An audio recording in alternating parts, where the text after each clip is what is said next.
What's up, YouTube? This is DJ94 2009, and today I'm going to be kind of ranting about something that's been getting on my nerves. I've been arguing with people on forums. I'm a big ass argument person, almost troll like.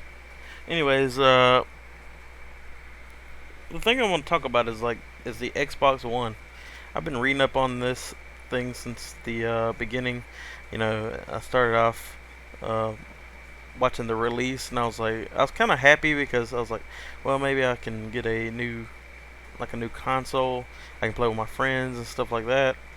But I'm gonna start off saying that the only thing I thought was kind of cool was maybe the Skype excuse me. Anyways, the Skype functionality, and I think they're gonna still fuck that up.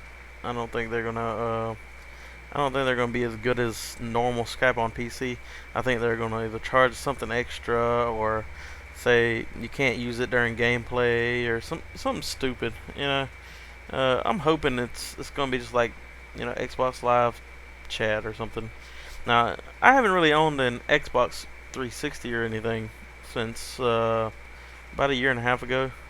Well, actually longer than that. It's about 2 years ago when I got like I built my first PC, and I just got into that because there was never anyone on Xbox Live.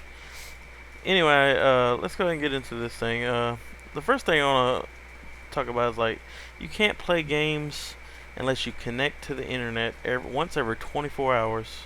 Now this may not seem like a lot to some people, but you're cutting out a lot of people. Like I had a cousin who would come over my house every like about 2 days a week, and he would come just to play Xbox online. People like him can't do that anymore. He has to go to my house like once a day, which, by the way, I probably wouldn't let him do because that would just get out of hand, and to me, like he'd probably end up trying to live there half the time.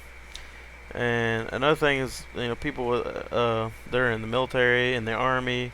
You can't take your console there because like normal people like with 360s. Like right now, if you're in the army, you just take your console with you, and that's that. Like you can play it anytime you want, anytime you have internet connectivity, and you can play with other people. But like you can also play it offline with people around the base and stuff. Okay, so it's kind of screwing over people doing that, and like if you're unable, like none of the games will function at all. I think they do have like DVD functionality, so you can still watch DVDs and stuff if you haven't been online. However, I don't think I want a $400 DVD player. I mean, I didn't want one when they first came out for $400. Why would I want one now? The online play that also includes, or that includes for the single player too. Like you connect online, then it don't matter if it's single player or multiplayer. Just have to connect every 24 hours, no matter what.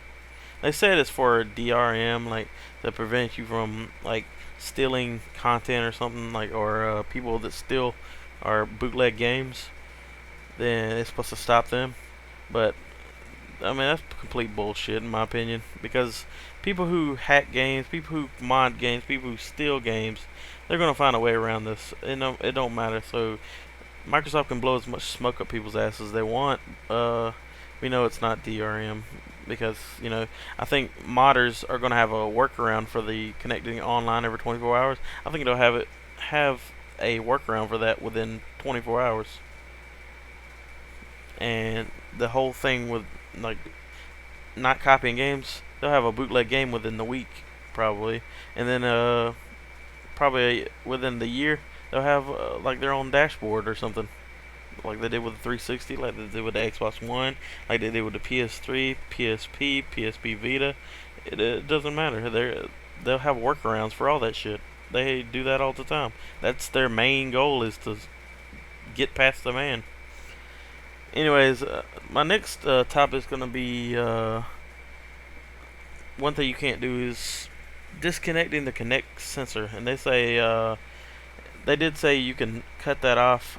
However, they said it's only listening for one command, which is Xbox on, which is bullshit because I mean, how's it going to listen to only the words Xbox on? It has to listen to every bit of your sentences in order for anything to happen like that. And they can say what they want. It's like currently, you know, currently we don't have any kind of fucked up decisions about connecting and listening in on conversations and watching conversations. But if anybody wanted to, then if they were determined enough, they could get in and they could watch you do whatever they want, And then once they get in on one, then I'm sure they could get in on others. It's not gonna take that much of a leap forward to get to the next step and start hacking into everybody's cameras and all their mics and getting personal info and shit like that. And even going as far as like being perverted and watching people get naked in their living room or whatever they're doing. And then on top of that, who's to say that the government can't get a warrant or some kind of thing telling Microsoft, oh, you gotta give us your coding for your Kinect sensor so we can watch people under the Patriot Act or some bullshit, and they'll just also put out a thing saying they can't inform anyone of us doing it, of them doing that, because it cuts out the chances they'll catch a terrorist if that happens or something bullshit. And another thing is you won't be able to let people borrow games. I don't know about you, but when I had 360, I had almost 40 games, and all the games that I had, when I finally got tired of my 360, I ended up getting rid of them all, like selling them all. But I was also letting people borrow my games before that, and because I had already played them. You can beat most games these days in a matter of hours. There's really no games out there that last hundreds of hours. Like remember, like Final Fantasy VII, you had to play 100 plus hours just to beat it. They don't have any games like that anymore. So I don't know why Microsoft started doing that, but that goes along with the lending games and the rental games. Now, rental games, I didn't really do it, but I knew a lot of people that did. So I'm guessing they could do the rental game thing. They should do like an online service for rental games, maybe like I don't know, $1 a day or something like that for rental games. And because people who don't want to play or who don't want to buy a game, they're not gonna go out and pay $60 so they can play a game for 10 minutes. Like I don't like if I don't like a game, I just don't get it. Or if I don't know I'm gonna like a game, I just don't get it. A lot of games you can just look at and go, oh man, I'm not gonna like that. But like with the rental service, you can go, I don't know if I'm gonna like that, and you can go to store, go get it for rent, and then but at least you put some money into it that way.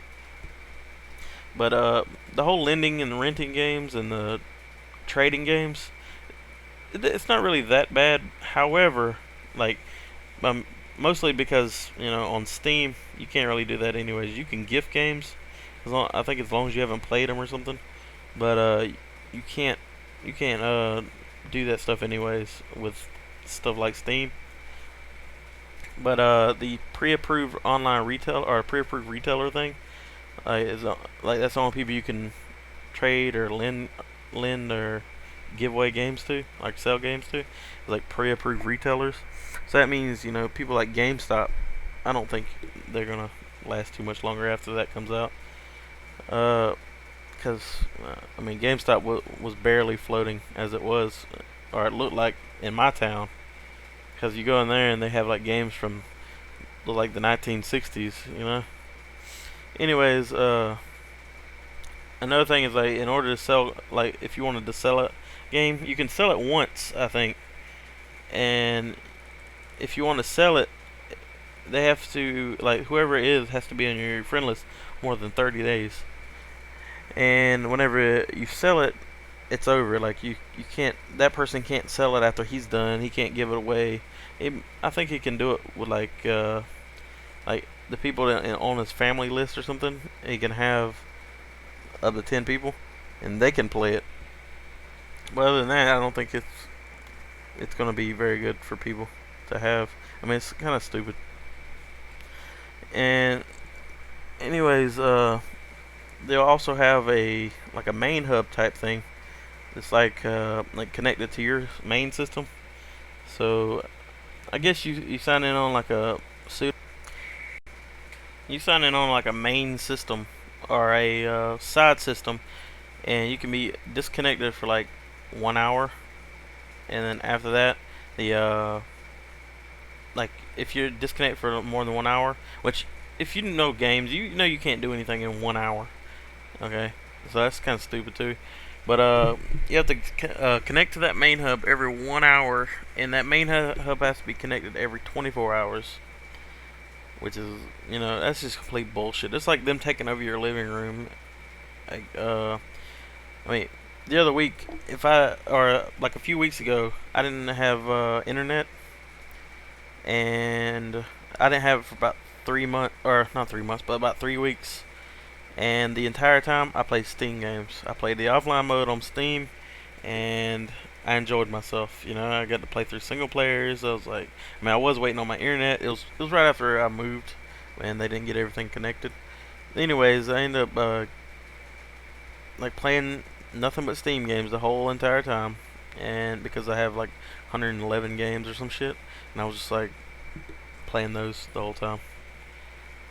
Anyways, and if you watch the Xbox reveal conference, like when they revealed the console, did you see did you guys see the guy at the beginning? He like walks out and he's like smiling and he's got a real like a shit-eating grin. That's the kind of guy that just looks like he's fucking you from the get-go. Like, don't bend over anytime soon because this guy's gonna stick his fucking dick up your ass. That's what it seems like Microsoft is doing. Like, and then on the conference, they bring out fucking EA and they go, "We're proud to present EA as our partner." And then, but what they didn't mention is EA is like 4 years in a row the worst fucking company ever to exist in America, or I guess anywhere. I'm not sure what the or where they take the stats from for that, but it's 4 years running worst company ever. So for 4 years, everybody hated that fucking company, including me. I hate that company, and before that, I hated that company. I don't like even when I had Xbox, the original Xbox. I used to get on games.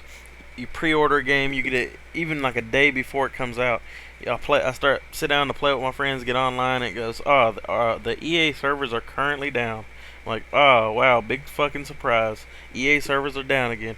Like we would have to get a game back on Xbox Original and be like, good thing we can't play it for the first 6 weeks because their servers are so fucked. I don't understand why they don't use other people's servers because every other game doesn't have a fucking problem, but we can't play our game the first 6 weeks. What kind of dumb shit is that? Anyways, that's pretty much about it on what I wanted to talk about. If you guys have any comments, leave it down in the comment section. And this is DJ94 2009. Thanks for listening.